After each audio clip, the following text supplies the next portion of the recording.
ন্যায়রা আজ মন খারাপ করে বসেছিল। সে তার মায়ের চিকিৎসা নিয়ে ভাবছিল। তার টাকার খুব দরকার ছিল, কিন্তু সে কোনো কাজ পাচ্ছিল না। তখনই এক বুড়ো মানুষ তার কাছে এসে ন্যায়রাকে কিছু জিজ্ঞাসা করে। তারপর সে এক ধনী শেখের কথা জানায়। ন্যায়রা সেখানে যায়। সেই প্রাসাদের শেখ এবং তার অল্প বয়সী ছেলে ছিল, যে কিছুটা পাগল ছিল। শেখ ন্যায়রাকে দেখেই ঠিক করে নেয় যে সে তার ছেলের বিয়ে এই মেয়ের সাথেই দেবে। প্রথমে শেখ তাকে দামি পোশাক এবং খাবার দিয়ে বিলাসের অভ্যেস করায়, যাতে ন্যায়রা সহজেই শেখের কথা মেনে নেয়। ন্যায়রা বাধ্য হয়ে তার ছেলেকে বিয়ে করে ফেলে, আর তারপর তার পাগল ছেলে ন্যায়রার সাথে যা করে তা শেখকেও অবাক করে দেয়। ন্যায়রা নামটি যত সুন্দর ছিল, তার কপাল ছিল ততটাই বিবর্ণ। সে ছিল সেই গলির সবচেয়ে সুন্দরী মেয়ে। তার হ্রদের মতো গভীর চোখ, দুধের মতো গায়ের রং, আর লম্বা ঘন চুল যে কাউকে মুগ্ধ করতে পারত। কিন্তু তার সৌন্দর্য দারিদ্র্যের আড়ালে ঢাকা ছিল। ঘরে রোজগার করার মতো কেউ ছিল না। বাবা মারা যাওয়ার পর মা অনেক কষ্টে তাকে বড় করে, কিন্তু এখন সে নিজেও জীবন আর মৃত্যুর মাঝে দুলছে। আজ ঘরে এক মুঠো চালও ছিল না। ডাক্তার যে ওষুধগুলো লিখেছিল তার প্রেসক্রিপশন বালিশের নিচে পড়ে ধুলো খাচ্ছিল। ন্যায়রা বাইরে চত্বরে এসে বসে পড়ে। তার চোখে জল ছিল না, বরং ছিল একটা শূন্যতা, এমন এক বিষাদ যা চোখের জলের চেয়েও বেশি যন্ত্রণাদায়ক হয়। তার মাথায় হাজারো চিন্তা চলছিল। কি করব, কোথায় যাব, কার কাছে সাহায্য চাইব? প্রত্যেকটা প্রশ্ন একটা বন্ধ দরজার মতো ছিল। সে মানুষের বাড়িতে কাজ করার চেষ্টা করে, কিন্তু শহরে সবাই নিজের সমস্যাতেই জড়িয়েছিল। সে যে ছোটখাটো কাজগুলো পায়, তাতে মায়ের ওষুধের খরচ তো দূরের কথা, দুবেলার খাবার জোগাড় করাই কঠিন ছিল। সে এই চিন্তায় ডুবেছিল। তখনই তার কাছে এক বুড়ো মানুষ এসে দাঁড়ায়। তার সাদা দাড়ি, মুখের ভাঁজ এবং চোখে এক অদ্ভুত দ্যুতি ছিল। তার হাতে একটা কাঠের লাঠি ছিল। মা, খুব চিন্তিত মনে হচ্ছে, সেই বৃদ্ধ বলেন, যার কণ্ঠস্বরে এক অদ্ভুত সহানুভূতি ছিল। ন্যায়রা চমকি উপরে তাকায়। বাবা, আপনি? সে তাকে চিনত না। আমি রহমত, এই শহরেরই এক পুরনো বাসিন্দা। আমি তোমার চোখে তোমার গল্প পড়তে পারছি মা। তোমার মায়ের শরীর ভালো নেই, তাই না? ন্যায়রার চোখ ভরে আসে। সে হ্যাঁতে মাথা নাড়ে। একজন অচেনা মানুষের সহানুভূতি তার ভেতরের বাঁধ ভেঙে দেয়। বাবা রহমত তার পাশে বসে পড়েন। হিম্মত হারিও না মা। উপরওয়ালা যখন একটা দরজা বন্ধ করেন, তখন 100টা দরজা খুলে দেন। শুধু আমাদের সঠিক দরজাটা করা নাড়তে হয়। কিন্তু কোন দরজা বাবা? আমি সব জায়গায় চেষ্টা করেছি। নায়লা কাঁদতে কাঁদতে বলে। বাবা রহমত একটা লম্বা শ্বাস নেন এবং দূরের দিগন্তের দিকে তাকিয়ে বলেন, এই শহরের বাইরে যেখানে সূর্য ডোবে, সেখানে একটা প্রাসাদ আছে, সোনার প্রাসাদ। তার মালিক হলেন শেখ আল হামদান। তিনি খুব বড় মনের মানুষ। শুনেছি তিনি অভাবীদের সাহায্য করেন। তার ওখানে সব সময় কাজ করার লোক দরকার হয়। তোমার মতো বুদ্ধিমতী এবং পরিশ্রমী মেয়েকে তিনি নিশ্চয়ই কোনো কাজ দেবেন। ন্যায়রার চোখে এক মুহূর্তের জন্য আশার আলো ঝলকে ওঠে। একজন ধনী শেখ, সাহায্য, এটা কোনো স্বপ্নের মতো মনে হচ্ছিল। কিন্তু বাবা, আমি সেখানে পৌঁছব কি করে? আর এত বড় মানুষ আমার মতো গরিবের সাথে কেন দেখা করবেন? তুমি শুধু সাহস করো মা। এই নাও। বাবা রহমত নিজের পকেট থেকে কিছু ছেঁড়া নোট বের করে তাকে দেন। এটা ভাড়ার জন্যে, রেখে দাও। বলো যে রহমত বাবা পাঠিয়েছে, হয়তো তোমার ভাগ্য খুলে যাবে। ন্যায়রা ইতস্তত করে টাকাগুলো নেয়। তার কাছে এটা কোনো ফেরেস্তার সাহায্য মনে হচ্ছিল। সে বাবার কাছে কৃতজ্ঞতা জানায়, আর তার মনে এক নতুন আশা জন্ম নেয়। সে জানত না যে এই রহমত বাবা কোনো ফেরেস্তা নন, বরং সেই ধনী শেখেরই একজন অনুচর ছিলেন। এটা ছিল একটি সুচিন্তিত চালের প্রথম পদক্ষেপ, এমন এক ফাঁদ যা খুব সুন্দরভাবে বোনা হয়েছিল। আর নায়রা সেই ফাঁদের দিকে তার প্রথম পদক্ষেপ নিয়ে ফেলেছিল। পরের দিন সকালে নায়রা তার সবচেয়ে পরিষ্কার কিন্তু তালি দেওয়া সালোয়ার কামিজ পরে এবং বাবা রহমত যে ঠিকানাটি বলেছিল সেদিকে রওনা হয়। শহর থেকে বেরিয়ে একটা রাজকীয় রাস্তা সোজা সেই প্রাসাদের দিকে যাচ্ছিল। যত সে কাছাকাছি পৌঁছাচ্ছিল, তার হৃৎস্পন্দন তত দ্রুত হচ্ছিল। সে আজ পর্যন্ত এমন দালান শুধু গল্পেই শুনেছিল। সাদা মার্বেলের তৈরি সেই প্রাসাদ সূর্যের আলোতে ঝকঝক করছিল। তার চারদিকে মাইল জুড়ে সবুজ বাগান ছিল, যেখানে রং বেরঙের ফুল ফুটেছিল।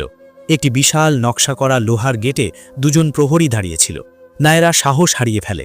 সে প্রায় ফিরে যেতেই নিচ্ছিল, তখনই তার মায়ের মুখ মনে পড়ে যায়। সে গভীর শ্বাস নেয় এবং গেটের দিকে এগোয়। কে তুমি? এখানে কি করছো? একজন প্রহরী কর্কশ্বরে জিজ্ঞাসা করে। জি, আমার কাজ চাই, আমাকে রহমত বাবা পাঠিয়েছেন। সে কাঁপতে কাঁপতে বলে। রহমত বাবার নাম শোনা মাত্রই প্রহরীদের ভাব বদলে যায়। একজন অন্যজনকে ইশারা করে এবং গেটের একটা ছোট অংশ নায়রার জন্য খুলে দেওয়া হয়। ভেতরে যাও, বড় বাগানের পরে যে মূল দরজা আছে সেখানে কাউকে পাবে। নায়রা ধুকফুক করা হৃদয়ে ভেতরে পা রাখে। ভেতরের পৃথিবীটা যেন অন্য কোনো গ্রহের মনে হচ্ছিল। ফোয়ারা, মখমলের ঘাস আর ফুলের সুগন্ধ। সে মূল দরজা পর্যন্ত পৌঁছায়, যা কোনো মন্দিরের দরজার চেয়েও উঁচু ছিল।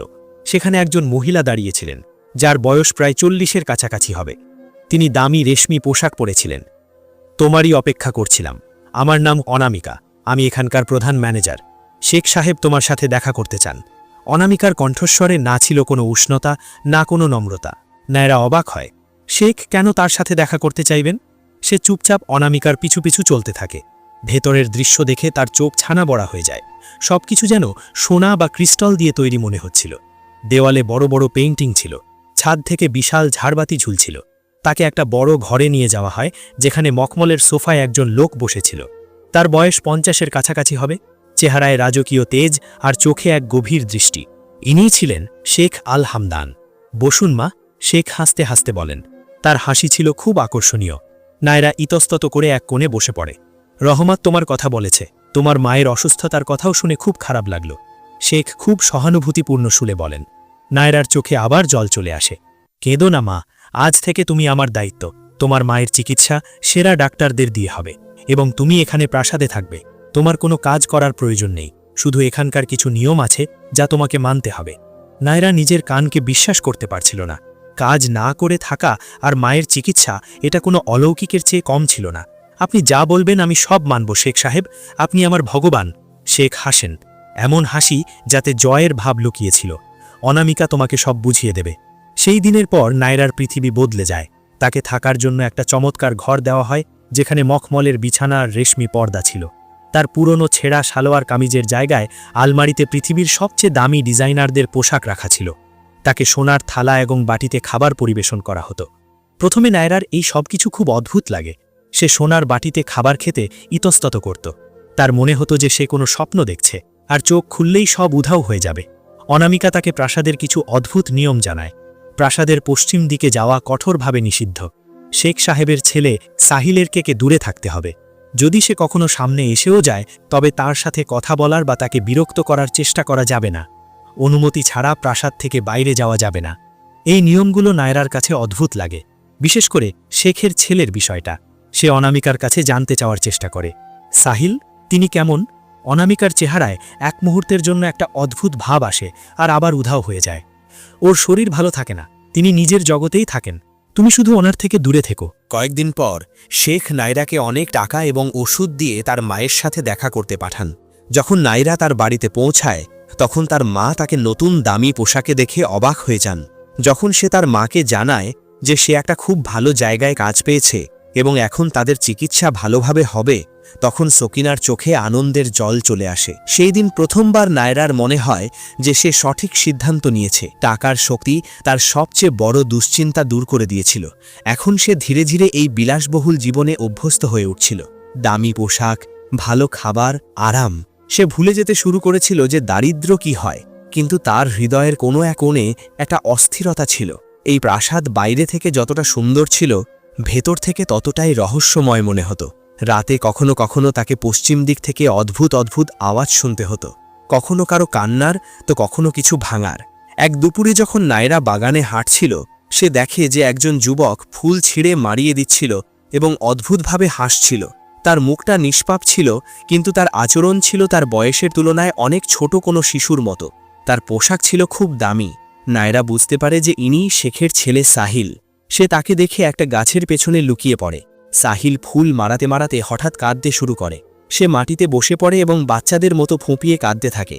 তাকে দেখে নায়রার মনে এক অদ্ভুত দয়া জাগে। তাকে কত একা লাগছিল। তখনই দুজন চাকর ছুটে আসে এবং তাকে ফুসলিয়ে ভেতরে নিয়ে যেতে শুরু করে। সাহিল যেতে চাইছিল না, সে জোরে জোরে চিৎকার করছিল। এই দৃশ্য দেখে নায়রার বুক কেঁপে ওঠে। এখন সে বুঝতে পারে যে অনামিকা কেন তার শরীর ভালো থাকে না বলেছিল। সাহিল মানসিকভাবে অসুস্থ ছিল, তার মন ছিল শিশুদের মতো। এই ঘটনার পর নায়রার মনে প্রশ্নের ঝড় ওঠে। শেখ এত দয়ালু হলে তার ছেলেকে এভাবে কেন চাকরদের ভরসায় ছেড়ে রেখেছে? তাকে এভাবে লোকজনের থেকে লুকিয়ে কেন রাখা হয়? আর সবচেয়ে বড় প্রশ্ন, শেখ তার ওপর এত মেহেরবান কেন? তিনি তাকে কোনো কাজ ছাড়াই প্রাসাদে কেন রেখেছেন?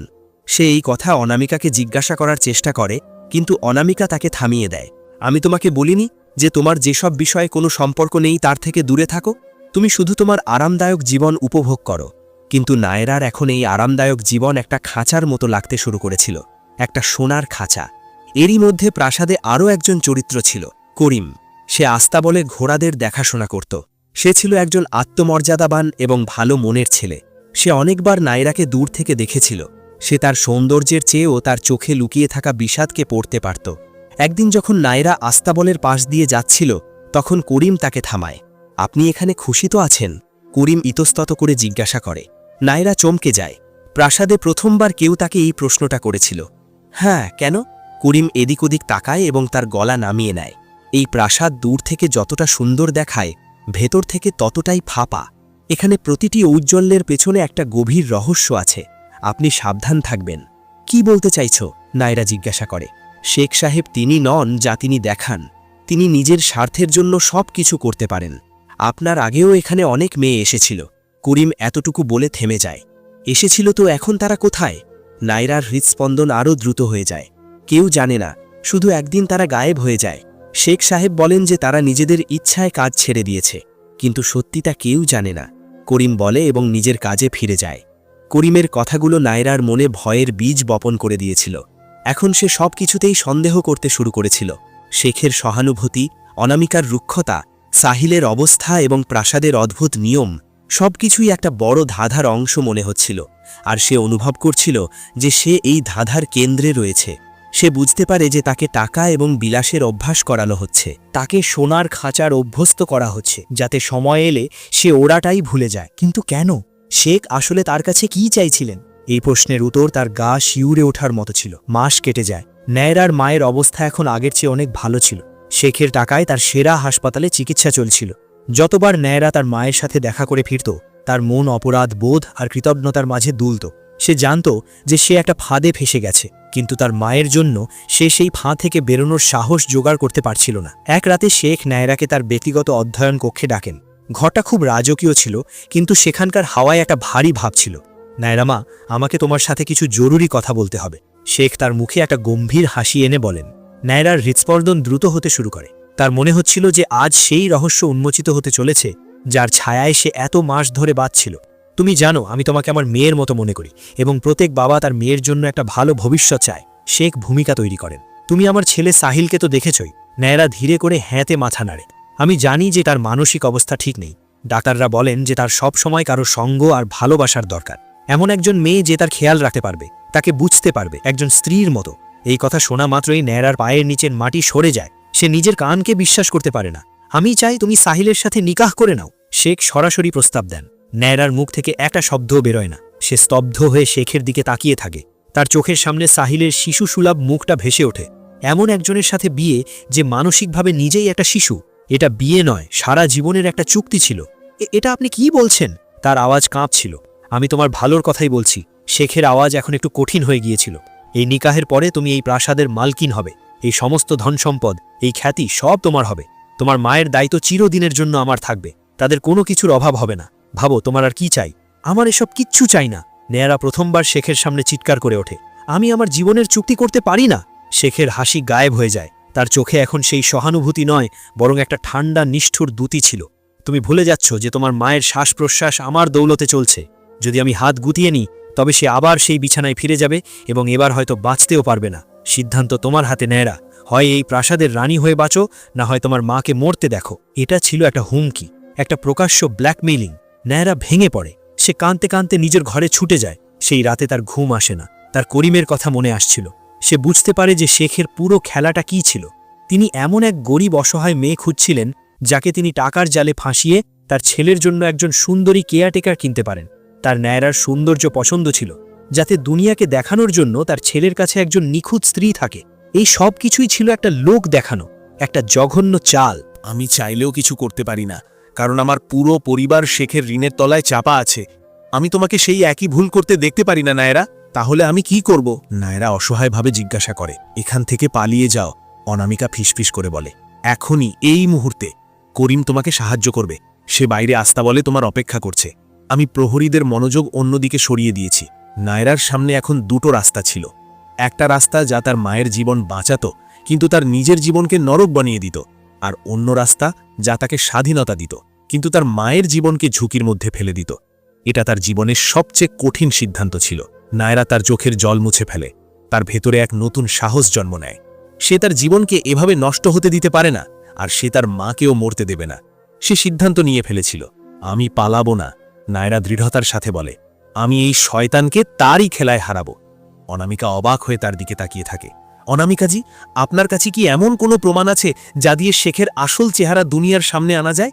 তার ব্যবসার কোনো রহস্য, কোনো বেআইনি কাজ? নায়রা জিজ্ঞাসা করে। অনামিকা এক মুহূর্ত ভাবে, হ্যাঁ, শেখ অস্ত্র চোরাচালানের কালো ব্যবসার সাথে জড়িত। সমস্ত নথি তার পশ্চিম দিকের অফিসের সিন্দুকে আছে, কিন্তু সেখানে যাওয়া মৃত্যুকে আমন্ত্রণ জানানোর মতো। আমাকে সেখানে যেতে হবে, নায়রা বলে। পরের দিন নিকাহের প্রস্তুতি শুরু হয়ে যায়। প্রাসাদকে কনের মতো সাজানো হচ্ছিল। নায়রা এমন অভিনয় করে যেন সে তার ভাগ্য মেনে নিয়েছে। শেখ খুব খুশি ছিল। তার মনে হয়েছিল যে তার চাল সফল হয়েছে। রাতে যখন নিকাহের অনুষ্ঠানের জন্য সবাই নিচে ভরা হলে জড়ো হয়, নায়রা অজুহাত দেখায় যে তার তৈরি হতে আরও একটু সময় লাগবে। যেমনই সে সুযোগ পায়, সে চুপি সারে পশ্চিম দিকের দিকে বেরিয়ে যায়। তার হৃদস্পন্দন খুব দ্রুত হচ্ছিল, কিন্তু তার মুখে একটা অদ্ভুত শান্তি ছিল। সে সোজা সেই বড় পেইন্টিংটার কাছে যায় যার পেছনে সিন্দুকটা ছিল। অনামিকা তাকে কোডটা বলেছিল। সেটা ছিল সাহিলের জন্ম তারিখ। যেই সে সিন্দুক খোলে, ভেতর থেকে ফাইলের একটা বান্ডিল বেরোয়। সে তাড়াতাড়ি সেই ফাইলগুলোর ছবি নিজের ফোনে তুলতে শুরু করে দেয়। তখনই সে বাইরে পায়ের শব্দ শুনতে পায়। শেখের হয়তো সন্দেহ হয়েছিল। নায়রা তাড়াতাড়ি ফাইলগুলো ফিরিয়ে রাখে এবং সিন্দুক বন্ধ করে দেয়। সে একটা বড় পর্দার পেছনে লুকিয়ে যায়। শেখ রেগে ভেতরে আসে। কে আছে এখানে? সে ঘরটা তল্লাশি করে, কিন্তু নায়রাকে সে দেখতে পায় না। সে কিছু বিড়বিড় করতে করতে ফিরে যায়। নায়রা স্বস্তির নিঃশ্বাস ফেলে। এখন তার কাছে প্রমাণ ছিল। সে সোজা নিকাহের হলে পৌঁছায়, যেখানে কাজী এবং অতিথিরা তার অপেক্ষা করছিল। শেখ তাকে দেখে হাসে। কবুল? কাজী নায়রাকে জিজ্ঞাসা করে। নায়রা সবার দিকে তাকায়। শেখের অহংকারী চেহারা, সাহিলের নিষ্পাপ অজ্ঞ চেহারা এবং অতিথিদের কৌতূহলী চোখ। না, নায়রা উঁচু এবং পরিষ্কার আওয়াজে বলে, এই নিকাহ আমার কবুল নয়। পুরো হলে নীরবতা নেমে আসে। শেখের মুখ রাগে লাল হয়ে যায়। মেয়ে, তুমি হুশে তো আছো? আমি আজ আগের চেয়ে অনেক বেশি হুশে আছি, শেখ আল হামদান, এবং এখন পুরো শহর আপনার আসল চেহারা দেখবে। সে নিজের ফোন বের করে এবং এক এক করে সেই ছবিগুলো বড় স্ক্রিনে ফেলে যা হলে লাগানো ছিল। অস্ত্রের লেনদেন, অবৈধ আদান প্রদানের নথি, সব কিছু স্পষ্ট ছিল। অতিথিদের মধ্যে ফিসফিসানি শুরু হয়ে যায়। শেখের পায়ের নিচে মাটি সরে যায়। এই সব মিথ্যে, এটা আমাকে ফাঁসানোর ষড়যন্ত্র। যদি এটা মিথ্যে হয় তবে পুলিশকে ফয়সালা করতে দিন। তখনই পেছন থেকে করিমের আওয়াজ আসে। তার সাথে পুলিশের একটা দল ভেতরে প্রবেশ করে। করিম আগেই নায়রার ইশারায় পুলিশকে খবর দিয়ে রেখেছিল। পুলিশ শেখ আল হামদানকে গ্রেপ্তার করে নেয়। প্রাসাদে হুলস্থুল পড়ে যায়। সেই রাতে সোনার সেই খাঁচা ভেঙে যায়। শেখ গ্রেফতার হওয়ার পর তার সমস্ত সম্পত্তি সরকার বাজেয়াপ্ত করে নেয়। সাহিলকে একটা ভালো মানসিক স্বাস্থ্য প্রতিষ্ঠানে পাঠানো হয়, যেখানে তার আরও ভালো যত্ন হতে পারত। নায়রা তার মায়ের কাছে ফিরে আসে। মা যখন সব সত্যি জানতে পারেন, তখন তিনি তার মেয়েকে জড়িয়ে ধরেন। আমি তোমার জন্য গর্বিত মা। তুমি দৌলত নয়, সম্মানকে বেছে নিয়েছ। সরকার শেখের বিরুদ্ধে সাক্ষ্য দেওয়ার জন্য নায়রাকে পুরস্কার দেয়। সেই টাকা দিয়ে নায়রা তার মায়ের চিকিৎসা সম্পূর্ণ করায় এবং একটা ছোট সেলাইয়ের কাজ শুরু করে। করিমও তাকে পুরোপুরি সমর্থন করে। এখন নায়রা সেই পুরনো সরু গলিতেই থাকত, কিন্তু এখন তার চোখে সেই শূন্যতা আর বিষাদ ছিল না। এখন তার চোখে ছিল আত্মবিশ্বাস আর স্বাধীনতার দ্যুতি। সে শিখেছিল যে আসল দৌলত দামি পোশাক আর সোনার বাটিতে নয়, বরং আত্মসম্মান এবং নিজের সিদ্ধান্তে অটল থাকার মধ্যে থাকে। সে একটা সোনার খাঁচা ভেঙেছিল, শুধু নিজের জন্য নয়, বরং প্রত্যেক সেই মেয়ের জন্য যে অসহায়তার নামে নিজের জীবনের চুক্তি করতে বাধ্য হয়। তার গল্প সেই গলিতে চিরকালের জন্য একটা উদাহরণ হয়ে রইল।